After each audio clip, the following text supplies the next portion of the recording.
Hari Om Tat Sat. Hari Om. Hari Om. Hari Om, Ma. Hari Om.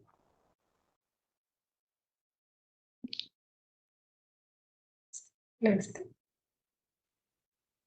So we will start the session. This is the second session of Ayurveda for Sadhakas. I warmly welcome Dr. Savitri ma'am for this session and all of the participants so that they can gain the best out of these. Welcome.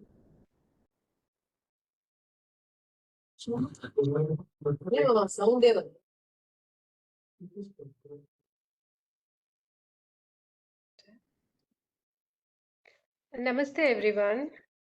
Shri Gurubhyo Namaha. So, Ayurveda for Sadhakas. Now it's a lovely opportunity to talk to all of the sadhakas here. Let's first understand what Ayurveda is all about. Am I audible? Can you all hear me? Yes, doctor. Yes, ma. It's clear. Fine. Thank you. See, what is I Ayurveda? request everyone to mute yourself. I request all participants to kindly mute yourself. Yeah. See, when we are talking about Ayurveda, it is an Upaveda. Veda, we know, Vida Jnane, the wisdom. Wisdom of what? It is wisdom of Ayu. Now, what is Ayu? Sharirendriya Sattvatma Samyogo Dhari Jivitam. So, each one of us is a combination of the body, the mind, the senses, and the soul. Correct? A combination of all these four is what we call as Ayu. So when we talk of being self-aware, we are actually talking of being aware of our body, being aware of our senses, being aware of our mind, and absolutely, finally, as we all know, being aware of who we actually are, the Atman. Now, Ayurveda is the Veda or the knowledge or the wisdom of a combination of these four. So each one of us have an Ayu, correct? We are living. So each one of us, we can identify ourselves as an Ayu. So basically what is Ayurveda? It is self-realization. It's as simple as that. The self that we talk about, the journey starts from the body and becomes subtler and subtler and subtler until our realization reaches the Atman in us. That is the journey of a sadhaka who is practicing Ayurveda. Now, Sattvatma Shariram Tridandavat. So with these pillars in life, if we consider these four as the pillars, the Sharira, the body, the Indriya, the Manas, and the Atma, there are other three things that we practice every day. We're supposed to be practicing every day that keeps them together. Yoga, some yoga of these four is maintained by the three things that we practice in our life. What is that? We call it Upastambha. That is Upa, that which holds together, keeps the stamba together. These four stambas are bound together by three. What are that? Ahara, Nidra, and Brahmacharya. Ahara, we know. We are all very fond of it, right? Aharyate anena. Whatever goes inside, that is ahara. So generally, what goes inside our body? Food, of course, water, of course, and air. Literally speaking, all of this is ahara. It's not just the idli, vada, sambar that we take in, that is ahara. Bhakshya, choshya, lehya, peya. All four forms of food that goes in are ahara. And in a literal meaning, even the air that goes in is ahara. Now, deho hyahara sambhavaha. We are literally what we eat. That is to say what? What we eat decides what kind of content, component is formed in our body. So the components of the body, the strength of it, or otherwise the health of it, everything is decided by the kind of food that we take. So that is how food is the one which is responsible for providing a substratum to the mind, to the Atma, and to the sense organs. So that is how it is very important. We will go into the details of it later on. The second Upastambha is Nidra, that is sleep. Okay. Sleep is the one which joins the senses and the mind, the combination, keeping it healthy, harmonious. And the third one is Brahmacharya. Brahmani Charya, Brahmacharya. Charya is Gati, Char Gati Bhakshanayoho. The Gati or our movement or effort that we put towards becoming one with the Brahma. Or in other words, in very, very practical way, Brihi Vriddhav, that is the entire universe. The give and take that happens between us and the universe. So that is again a combination which keeps the combination between the Manas and the Atma sthira and harmonious, swastha actually.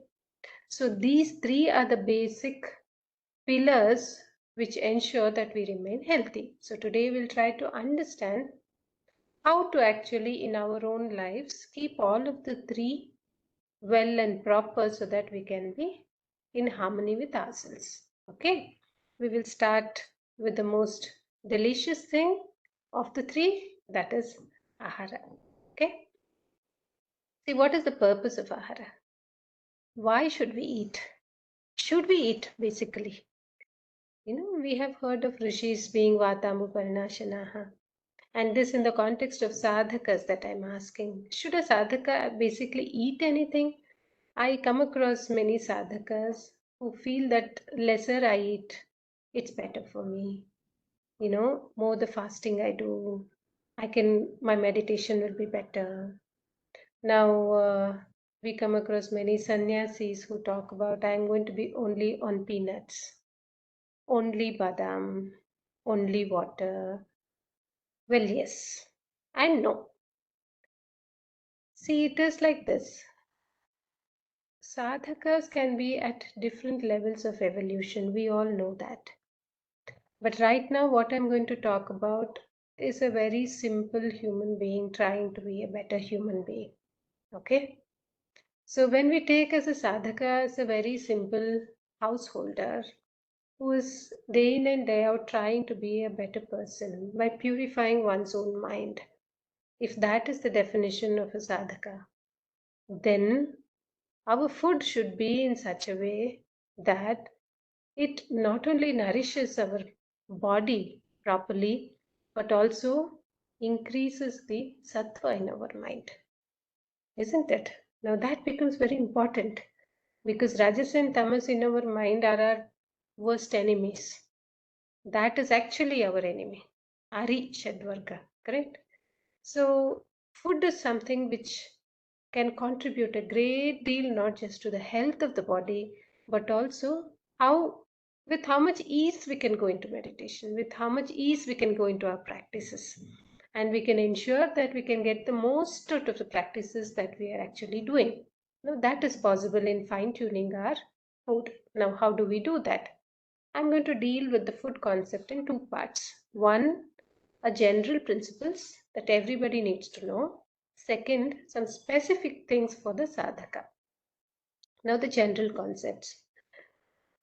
See, there are 8 principles. The first thing is, let us be aware of what we are eating. Do we really know, keeping the Tamil Nadu scenario, the Chennai scenario, because I believe many are there from Chennai here. Idli dosa, very favorite, correct? We all know how to make it. Now, do we know what are the actual guna karma or what impact it can have on our body? Well, that depends on what we make it with. We know we make it with udad dal and rice. Very good. Some people add soda, some people don't. Wine. Does it have an impact? Yes. Udad dal is heavy to digest. Udad dal is tamasika.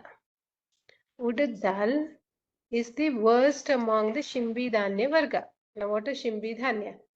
The lentils, the dicots that we use. That is called Shimbi Dhanya.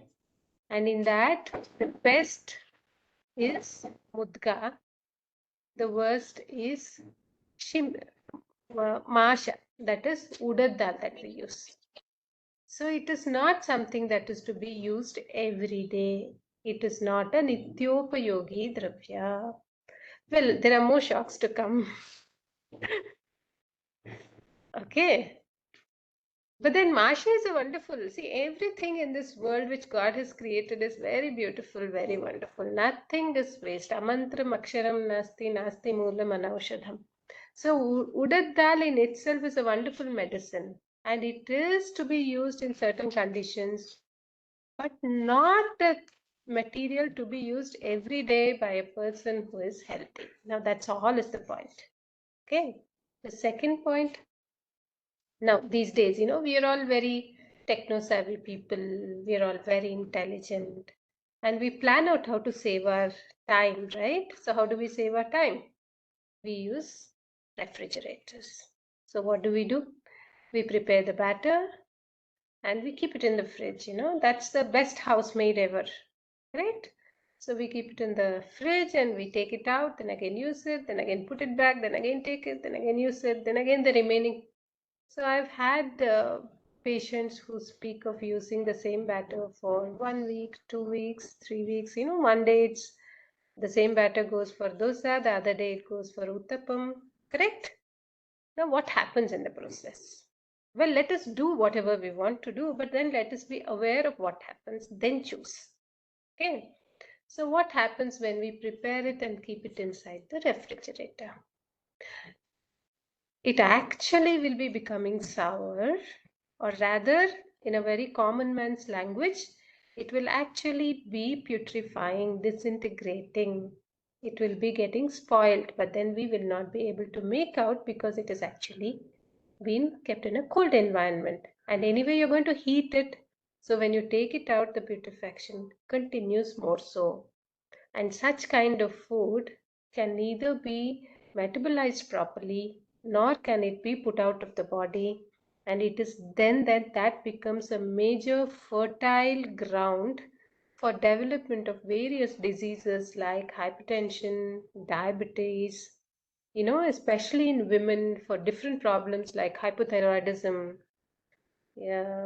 We actually tell our patients 90% of problems that a modern day family faces, actually we have to give credit to the refrigerator in our houses. Okay, especially those in women. A lot of hypothyroidism, PCODs, menstrual issues, all of that. This is about the physical impact it can have. What about the mental, its impact on the mind? I think you are all better equipped to tell me with this. Yatayamam gatarasam udi paryushitam chayat, correct? So what is that? What does Krishna Paramatma say in Gita? Yatayamam.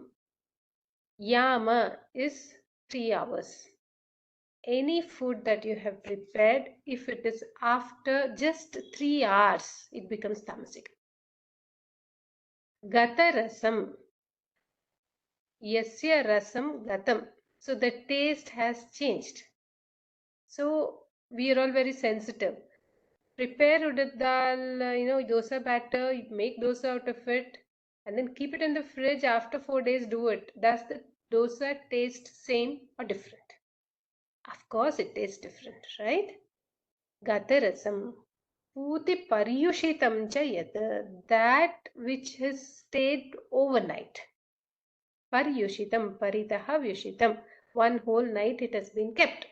Then the next day it is 100% tamasic. Now, body is the substratum for our mind. Yogas chitta vritti nirodha. So we are trying to actually bring about a lot of sattva in our mind through all our practices. And what is actually becoming a challenge for us? the food that we are taking, if it is continuously tamasic, increasing kapha in the body, increasing its abhishandik, increasing, adding on to a lot of dirty environment inside the body. Now what happens? That is trying to pull your mind down. Tamasic. So you're really struggling to do your practices. You're struggling to actually connect with yourself. Now that is one major challenge for any sadhaka. So we need to be aware of. Okay, next question. How much do we eat? When do we eat? With what do we eat? Now let's continue our journey with idli dosa. Okay. Now, when do we eat?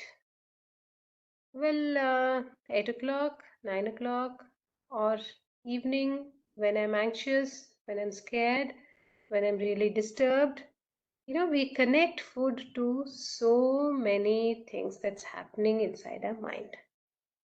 So let's not do that. What should it be connected to? It should be connected to only one thing, that is hunger. So eat only when we are hungry. See, our body has life. Let us actually feel that life. Correct. Awareness starts from the body itself. Am I hungry? If yes, carry on and eat. But you know, this hunger is one Maya prapancha, because it's a psychosomatic process. It's not always that in my body, I have digested the previous food and I'm feeling hungry. Many a time I see jalebi, I like it so much, I feel hungry out of nowhere. And something I don't like, brinjal. They've made brinjal. All my hunger goes away. Right? A sadhaka should be honest to the core. And the best test of honesty is when we can be aware of and identify what is happening inside our body as it is. So when it comes to food, it has to be eat only when we are hungry, but make sure that you're hungry the same time every day. Now this is a challenge. Correct? So to make sure that we are hungry at the same time every day, we need to ensure that we are disciplined with our food timing, the way we live, the way we sleep, when we do what. Everything we need to set right so that we are hungry at the same time every day. So suppose 8 o'clock is your breakfast time. Make sure that you're hungry at 8 o'clock every day and then eat when you're hungry. Now that is what it matters. You know, there are people, especially children who go to colleges, we have seen second PU, NEET aspirants. What do? I am not hungry. Now my wife is very angry with the husband. Hey, go eat. I am not hungry. Right? And one person has a very bad time in the office. Then he comes back. I am not hungry. No, are we really honest? It is just that I don't want to eat. No mood to eat. Everything we converted into I am not hungry. Now that can't be honesty, right? So let's be aware of, are we really hungry? Make sure we're hungry at the same time every day and eat only then. Now, how many times are we allowed to be hungry in a day? Not more than 3 times. Okay. Actually, as per Shastra, it is only 2 times food that we're supposed to have. Morning and night. But then we have made it a habit in today's culture to have 3 times, you know, breakfast, lunch and dinner. Fine. Absolutely not more than that. So now let us do a quick self-evaluation. Okay. So just take a moment and figure out from morning till night how many times we take food, and then I don't know if it allows in this thing. Just in the chat box, just message the number. How many times food goes in from morning till night? Okay, just an addition. See your coffee, your tea, your snacks, all of that are foods, okay? You need to count them also. Biscuits, chuda, milk, all of them is food. So how many times food is going in?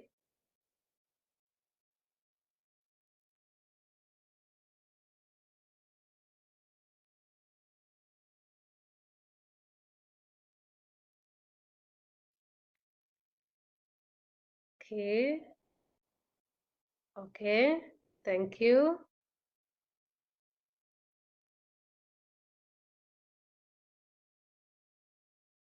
Okay. So now you know how many you need to cut, right? I see 3, I see 7, I see 8. So whatever it is, let us reduce it to 3. The principle is very simple. You know, when you have food, according to Ayurveda, having food is a Brahma Yajna. Brahma Japatyata Dadati Cha. Your Agni, that is your digestive fire, is the Agni or the Bhagavanta to whom you are offering the food. Now that is a yajna in itself.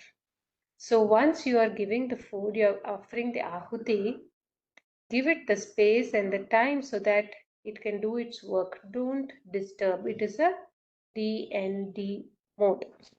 When there is a DND mode of your Agni, not to disturb it with your whatever your tongue or your mind would ask for. Because once you have given food and you disturb in the middle, it doesn't get digested properly. Not just that it's not digested properly, it can cause many diseases in the body in the long run. Okay. So I'm sure you'll have a lot of questions on this. Please keep a list of the questions. In the last 15-20 minutes, we'll have question and answers. Now, with what do we take? How much do we take? Never eat to your full. So how much do we eat? Eat only to your half. Rest quarter is for water to drink, and quarter is for movement to happen. Unless there is space for movement to happen, the food that we have taken cannot digest properly. So leave it at least a quarter empty so that proper digestion can happen. Okay. And make sure that you drink water with food. There are many misconceptions when it comes to water. So it's always best to drink water with food generally. Okay. And whatever you want to eat, make sure that you really relish and eat, not gulp. So it is ajalpan ahasan tadmana bhunjeta. So don't talk while eating, giggle while eating, or become emotional while eating. You know, most of the time in cities, dining table is the place when all complaints come up, all discussions happen, a lot of emotional upheavals happen. That's not good for the digestion of it. So that can cause a lot of problems. The basic of those problems is acidity that most people face. So never do that. Tanmana bhujeta. Just observe what you're eating because you're offering it to God and then take it. Okay.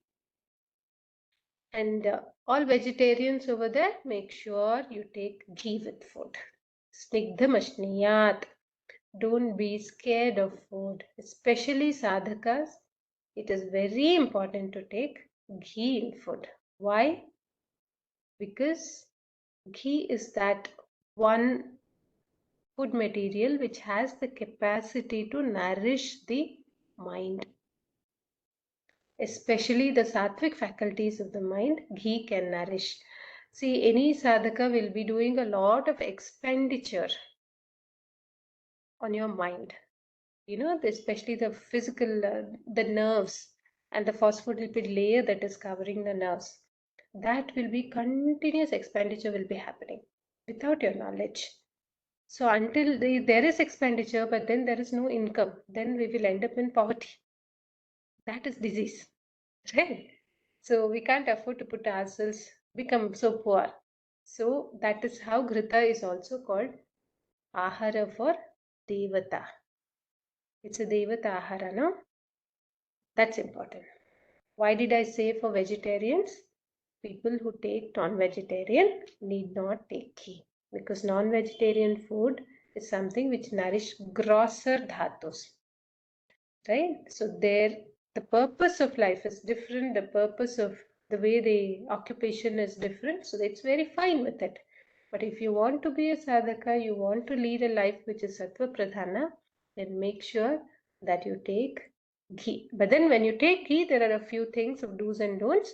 Take it only with hot food, warm food, not to food which is cold. And certainly any food that you've added ghee to, maybe sweets or anything, don't keep it in the fridge and then use it again. Okay? Yes. This is in short about food. The second part, Upastamba, is the sleep. Now, days are meant for working, nights are meant for sleeping. So, even in the best of phases of sadhana, keeping simple rules steadfast is something which will take you a long way. Why am I talking of this? We come across many people, patients, who wake up at 2 o'clock in the morning, 3 o'clock in the morning, do meditation, and go back to sleep at 7 o'clock. And there are some who believe that the whole night, if I'm going to stay awake and do sadhana, then it is something I have achieved a state.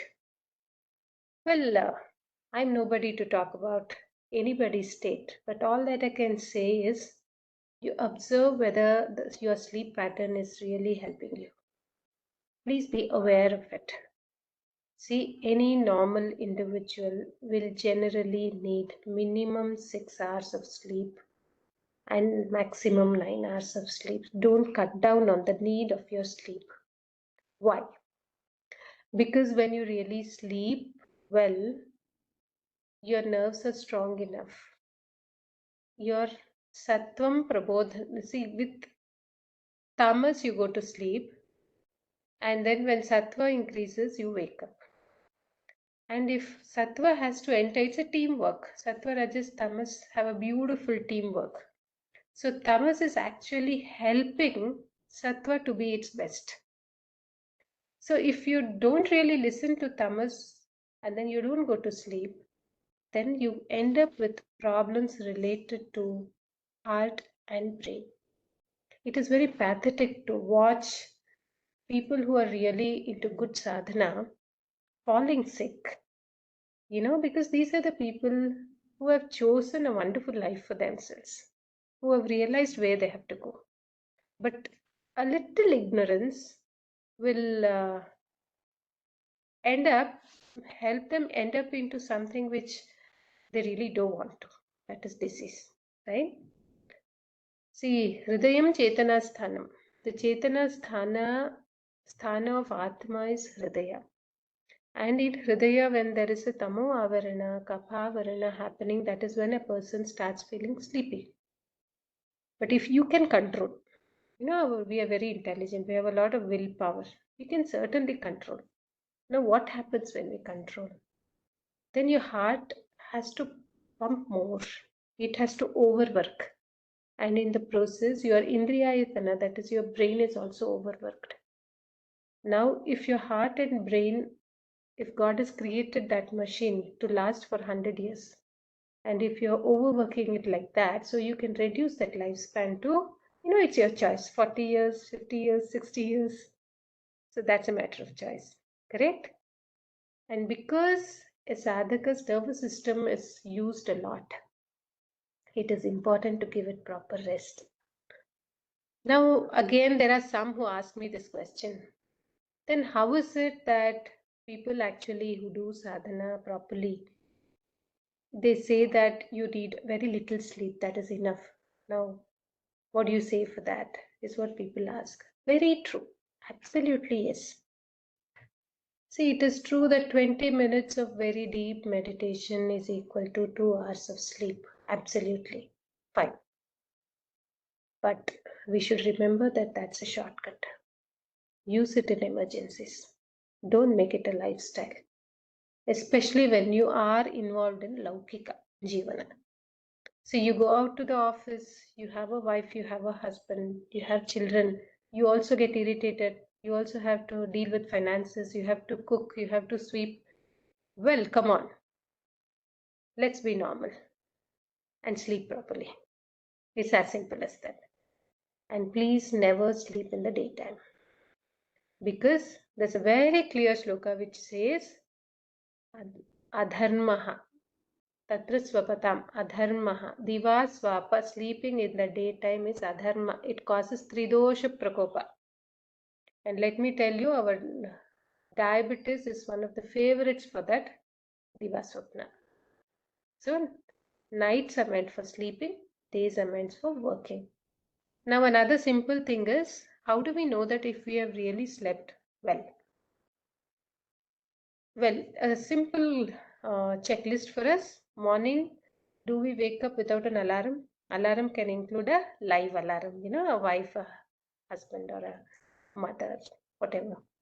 So if we are able to wake up without an alarm, yes, then it's good enough. Second, when we wake up, are we fresh enough?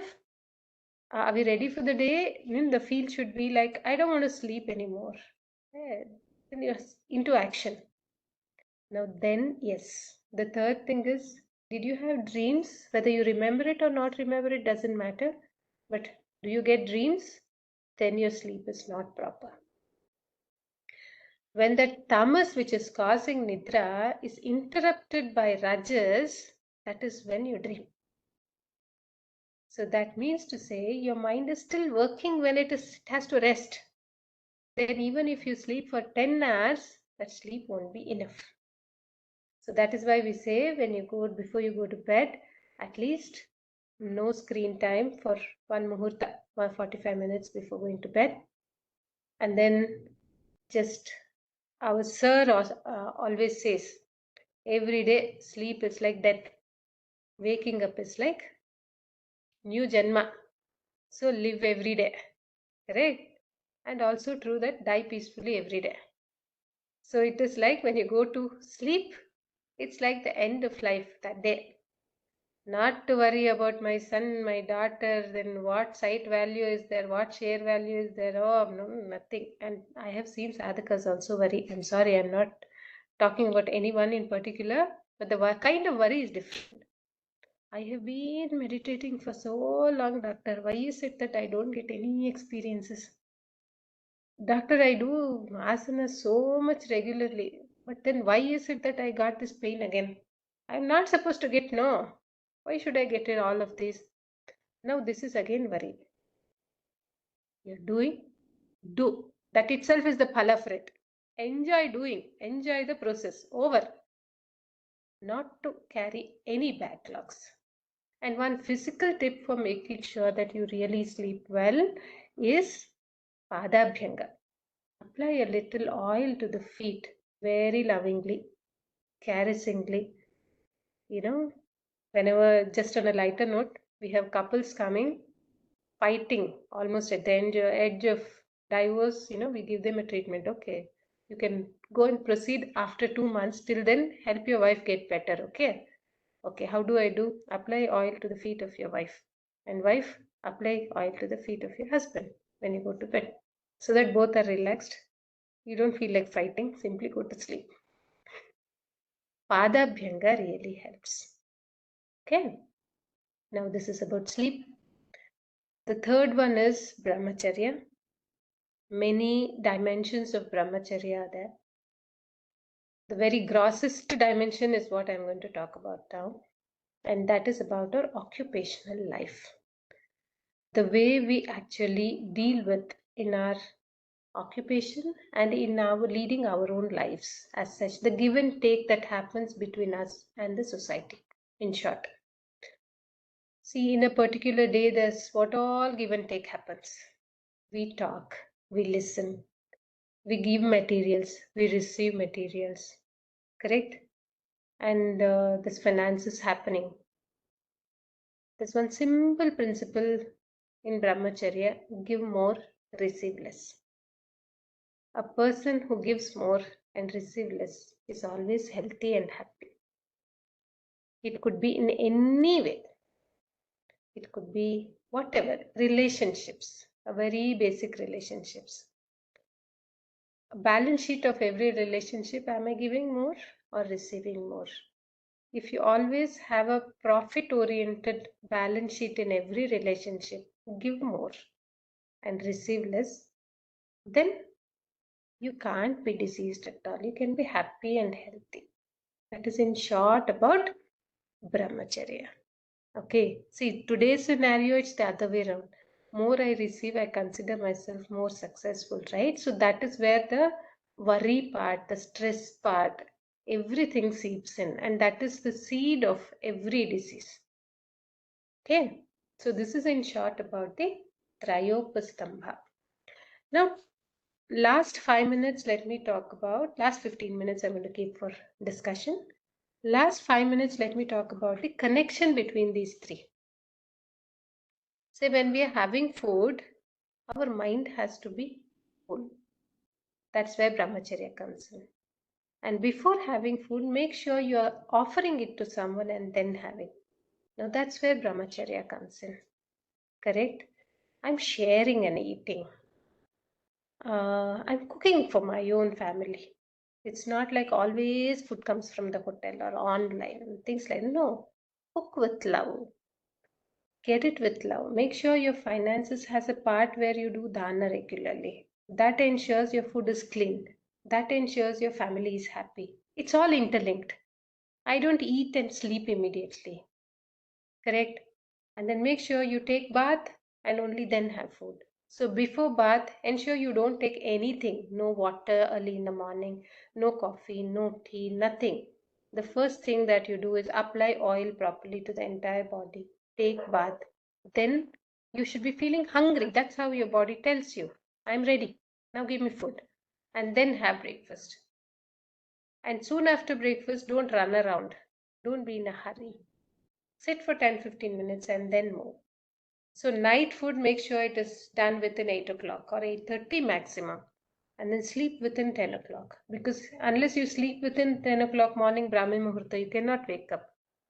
So the whole cycle, one variation somewhere, the entire thing goes for a toss.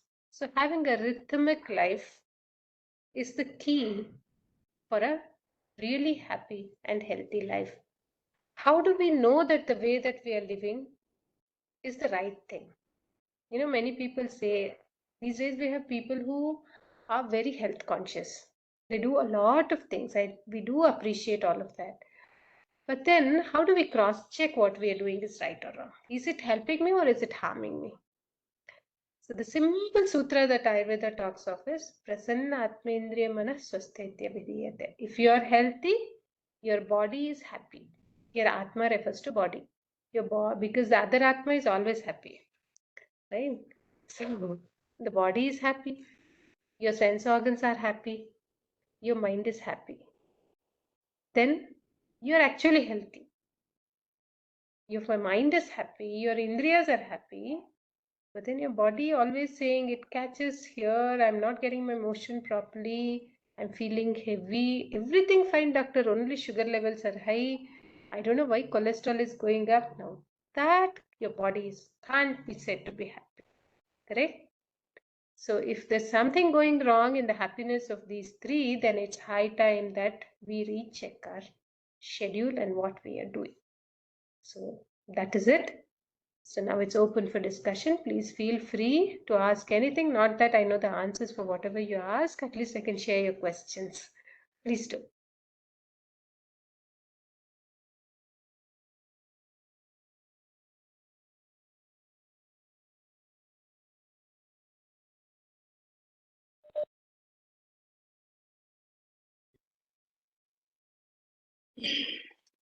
Hare Krishna. This is Bhargavi. Namaste. Namaste. I have only one question. So I'm in the habit of taking tea or coffee as soon as I wake up. Okay. So, which I have been following lot of advices regarding that. Even since I'm a ISKCON follower, that caffeinated drink needs to be avoided. That is the main four principles that we follow. But at times, they also permit us to take the decaf, as a replacement to coffee.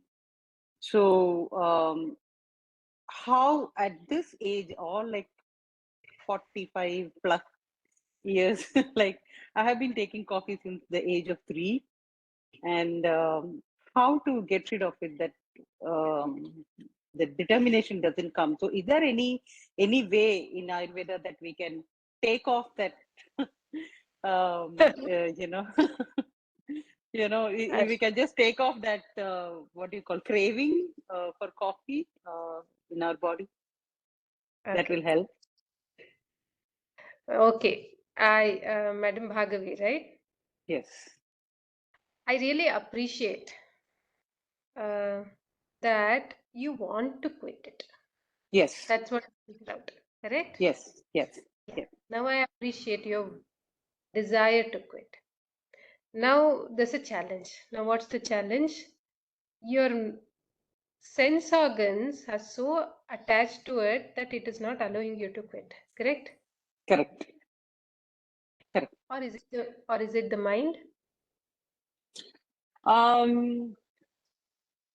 Mostly mind, because I have a very heavy workload. I work in IT, and I have a very heavy workload. So at times when I feel fatigued, working for so long hours, I feel fatigued, and then I said, "Or coffee kudikkalame." So like my mind says, "Okay, just to kickstart, my activities." So No, it is not the coffee which is the problem, basically. It is the connection that by habit or by conditioning that the mind has connected becoming fresh with coffee. Am I right? correct. Yeah, exactly. Yeah. I think this awareness itself will be the first step. The second thing is the nature of the material is also one thing we need to understand. Many a time what happens is we are not aware of the entirety of what impact it can have. What happens when you drink coffee early in the morning or when you overdrink coffee? See, it can cause acidity. It can cause, especially if you are a woman above 40, you should certainly be avoiding it because it can cause problems during menopause. Too much of bleeding? Yeah. Oh, And okay. certain variations. Now, again, there is an option for the mind that you can give. Many times that self-talk really helps. Considering your mind to be a baby, you can give the baby, that's your mind, option. Either go ahead with becoming fresh by drinking a cup of coffee now, or be fresh all life by giving it up, right? So that, but then the mind will say, okay, I'm fine with the second option, make it interesting to me. So find something to give it more interesting, which need not be food, okay? So your coffee time, choose something which your mind will be happy doing. Okay, diverted. Okay. I think that really helps. Hmm. And first thing is knowing. Knowing itself helps us choose. And second is, and what does Ayurveda say? That's a part of your question. Pathyam kramena seveta. Pathyam kramena seveta. So don't quit immediately. Choose to go step-wise. See, suppose you're taking 4 coffees in a day. Next 2-3 days, shift it to 2 coffees a day. And then maybe 1 coffee after breakfast. It is not about how much coffee you drink, it is about the satiety or the joy that you get out of it. Only 1, 3 or 4 sips, keep it more in the mouth and really relish it, enjoy it to the fullest, and then swallow it. So, yeah, as you do that continuously, after a point of time, you feel like quitting. And there is another very gross method that we suggest. And I also saw on the online the other day where it has become a habit now, something called a ghee coffee. So, at all you're sure, your mind is sure it doesn't want to quit. There are some people, a choice. I don't want to quit, but then it's your duty, doctor, make it healthy for me. That's a deal some people come with. Now, if that is the deal, then half a cup of coffee with 2 spoons of ghee in it after breakfast. Okay. That will at least reduce the amount of damage that it can do. Oh, okay. Yeah, okay. Sure, doctor. Thank you so much. So there is another question that I wanted to clarify, because these days the diet is more prone towards protein intake. So, is it necessary that we should be having a protein supplement powder since we are vegetarians and we don't get enough protein in our diet? Please please don't take it. Very Oh, clear. Why? Because it's not just about protein, it's about the source of protein. See, your tur dal has protein, your badam has protein, your coconut has protein, your fruits have protein. All of them don't have the same impact, right? The protein powders that we get today, most of them have soya, most of them have groundnuts, and it's actually basically you're eating them. Well, the today's scenario, the food that we take is quite healthy. You have everything in it. There are very few people who are actually impoverished. So you have proper balanced food. I'm talking of balanced food, and a typical South Indian traditional food is quite balanced that way. So okay. why is it that we are not, although we are eating good food, we are not having that much strength, or say our tissues are not healthy? Because it's about the bioavailability or the metabolism which is hampered. We are eating well, but we are not able to absorb it completely or metabolize it completely. So let's correct that instead of burdening our system with more and more protein. Okay. Okay. Okay. Okay. So what? So you mean to say that whatever the South Indian food allows us to eat during the daytime and the night is all okay to take. I mean, even nighttime we can take rice, which is normally these days people are talking forbidden. We have two kinds of people. One is people who are healthy, people who are not healthy. We are now talking only about those who are healthy. So people who are healthy use the food which you are habituated to. You're a South Indian, so rice is fine. But the rice, again, choose which rice, how much, which way. All of that matters. Correct. Okay. Suddenly, South Indian shifting to millets, even when you're healthy. See, if you're a diabetic, there is problem, then it's a part of pathya, that's a different thing. And if not that, if you're a regular, Tamil Nadu person, from generations you've been eating rice, then please eat rice. Okay. Don't be so scared. But then make sure that you really digest what you're eating. Don't interfere. Breakfast, lunch, breakfast. We call it 8-1-8 principle. So nothing in between. Make sure you do that. Don't overeat. That Okay. helps. Okay. Yeah. Okay. Yeah. Thank you, doctor. Yeah. And water also we have to drink only when we are thirsty, right? I mean, not over drinking the water is recommended. Certainly, surely drink water with food. We have to drink water with food. Okay. And what food we eat then depends on that how much water we drink. We know if we are taking kanji, little water is enough. If you're taking roti or puri, you need more. So drink liberally with food. But otherwise, the day when we are drinking, drink only when we are thirsty. This is again a very tricky thing. When are we thirsty? When somebody scolds us, we get thirsty. Directly our hand goes to a cup of water, bottle of water, right? So you're angry with somebody, you drink. So let us not make those unnecessary connections between water and emotional states. Let's observe, you're really thirsty? Okay, fine. Provide water to it. Sure, doctor. Thank you so much. Thank you. Doctor, Yes, please. I have a question. So, 8-1-8 principle. So, Yeah. between 1 and 8 is the challenging period, doctor. Morning, yes, I started following, that 8-1, I'm able to follow, doctor. But with 1 and 8, it's very, because the hours are, too long, and, we tend to take tea or some kind of a snack, I mean, got used to it. பழக்கம் தான். இருந்தாலும் அந்த duration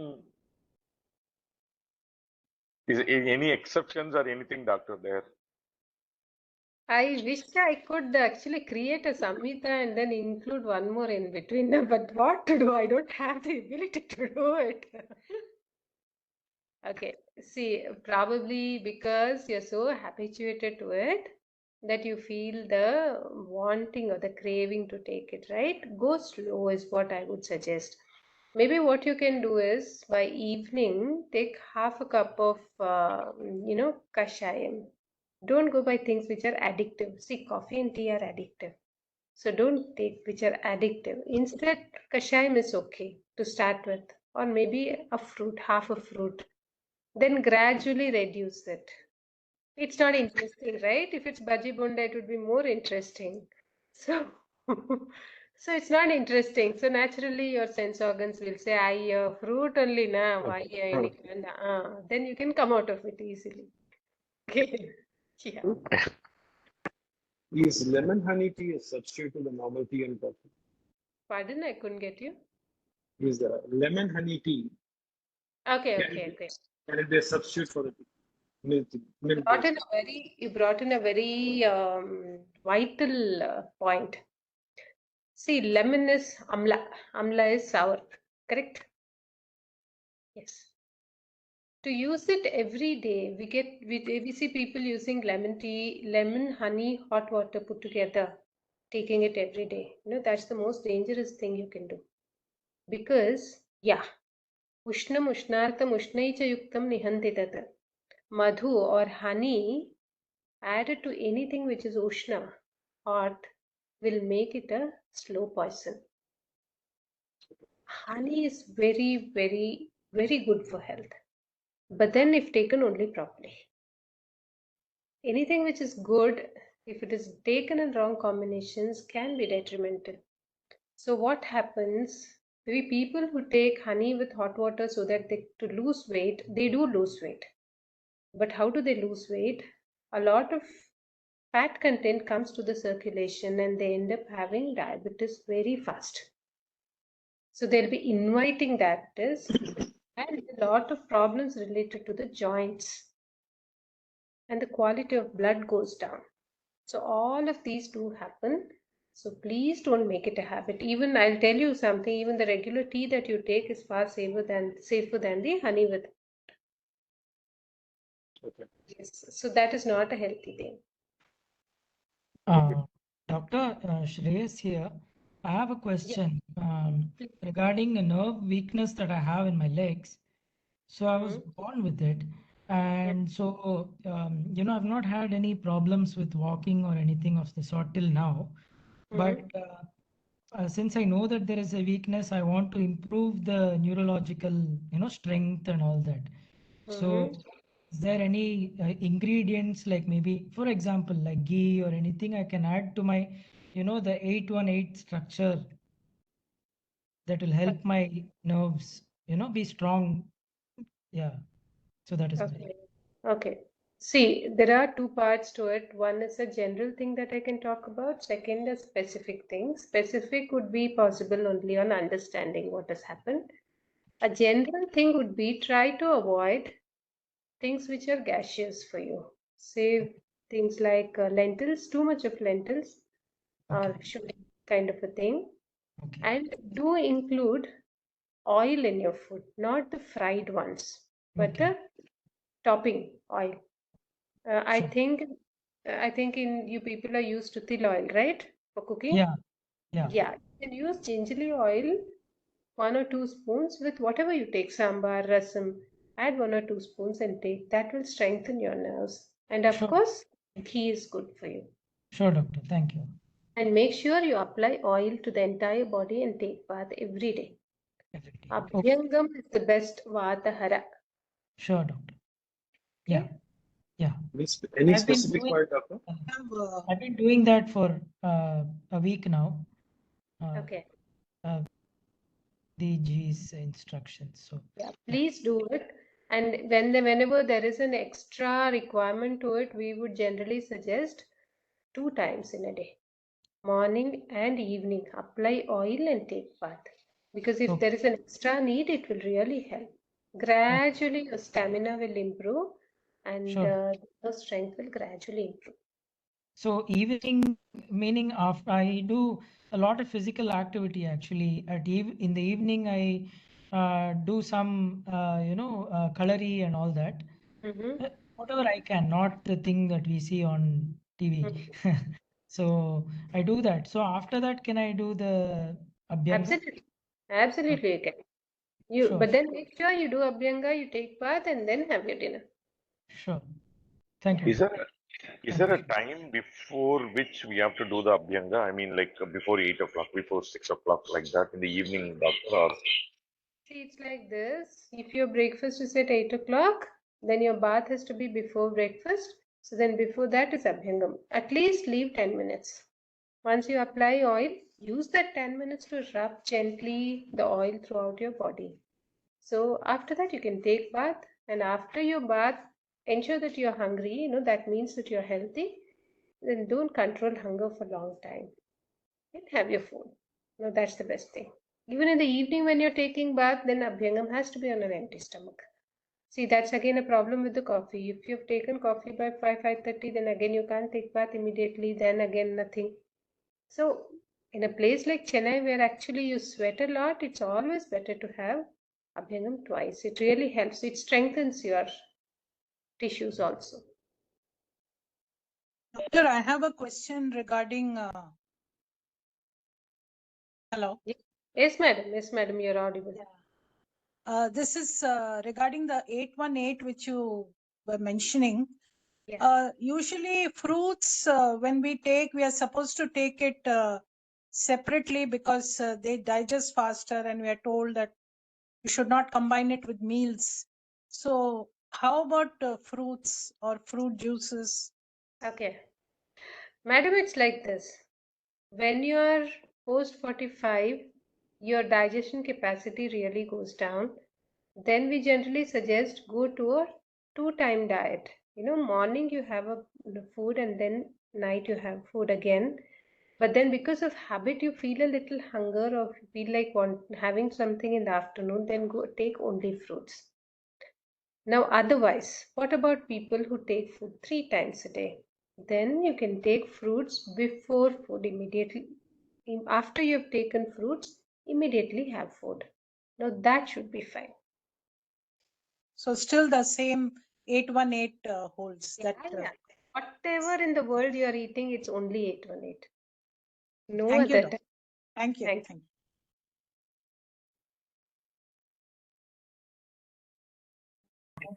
you. you. So in this 818, where can we have milk? Is it like before food or it's? After breakfast is a good time to have milk. You mean like immediately after breakfast? Yes. And there's another extra thing that can be told to people of Chennai. See, in summer, and if you're not using AC, I think that's a very imaginary thing, I suppose. In summer, if it's really very hot and people are not able to sleep properly at night, and you've had a very light and early dinner, then at the time when you go to bed, you can have a cup of hot milk and go to bed. But don't replicate it. If you travel to other places, don't replicate it in places like Bangalore. Don't replicate it if you are actually using AC. Okay.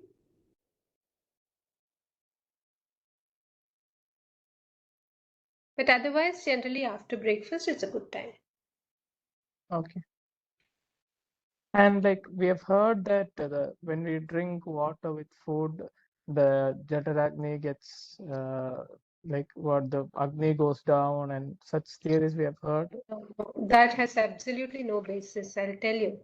Samasthula Pushabhukta Madhyanta Pratamambupaha. Tasmat Shastram Pramanam Te. Gita, it is told no. Whatever hearsay you listen, you have to see whether it is written in Shastra. That is the Pramanya for it. Correct? So, this is the Shastra which talks about drink with food. And even common sense, when you're making chutney, you put coconut and then you put water along with it and grind, or you grind water separately. We put water. Exactly, isn't it? So you need water for it to even physically grind it. So naturally inside the body you need water to digest. No, actually that principle of it dilutes Jataragni holds good when you're drinking water on empty stomach. Early morning, waking up and drinking half a liter of water, 1 liter of water, that is what actually dilutes Jataragni. And that is what causes a lot of problems. That should be avoided. That is why absolutely nothing before bath. Okay. Okay. Thank you, doctor. Thank you. Namaste, doctor. Namaste. So you This had can be the mentioned last that, question, please. yes, sir, yes. So you had mentioned that urad dal is tamasic. So you had brought up that one example. But how do we generally know that if a food is the nature of a food, if it is tamasic or sattvic or rajasic? How do we find out? It's a nice question. See, the one thing is about the nature of the materials that are being used. Okay. In that, there are some like urad dal, like dadhi, that is curd, paneer, fried stuff. Fried stuff is rajasic, pickles, rajasic. So, and all of these are some basic things. Second, you have a reference in Gita, rasya, snigdha, all of that which have a rasa, which is snigdha. Snigdha is unctuous, like milk, like ghee, anything that is prepared fresh. All of that is good. So whatever we are regularly using, if you really categorize that, you'll get to know. And second clue for you to identify whether the nature of the material we are using is tamasic foods take a long time to digest generally. They're heavy. Okay. And the second is the samskara that we do. That is the process, the cooking. So you're oil frying it, you're deep frying it, all of it make it rajasic. You're storing it for a long time, overnight, all of that make it tamasic. And if you're still more interested to know details of it, the best thing would be to list out what we use every day and then try to categorize and understand it. If you have any doubts regarding that, you can either message so that we'll try to help you out. Yes, doctor. Thank you so much. Sure.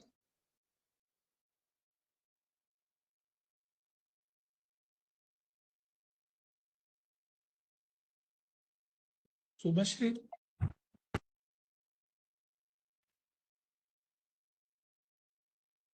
So, Hari Om, doctor. Hello. On behalf of Satyananda Yoga Center, I feel really thankful and grateful for in spite of your heavy schedule, the tight schedule, you have taken time to share your wisdom with us. As you have rightly put it, we have chosen the path of sadhakas, but some keys are missing in the puzzle, and it has thrown us in the correct way. Hope it gives us a nice impetus that is required in our sadhana. Thank you so much on behalf of Thank you. Satyananda. Thank you. Thank you, Hari. everyone. It was a true pleasure to be sharing. Wish you all the very best. Shri Gurubhyo Namaha. Thank you so much. Thank you, doctor. Thank you, doctor. Thank you, doctor. Thank you. Thank you. Thank you, ma'am. Thank you, ma'am. Thank you. Thank you, doctor.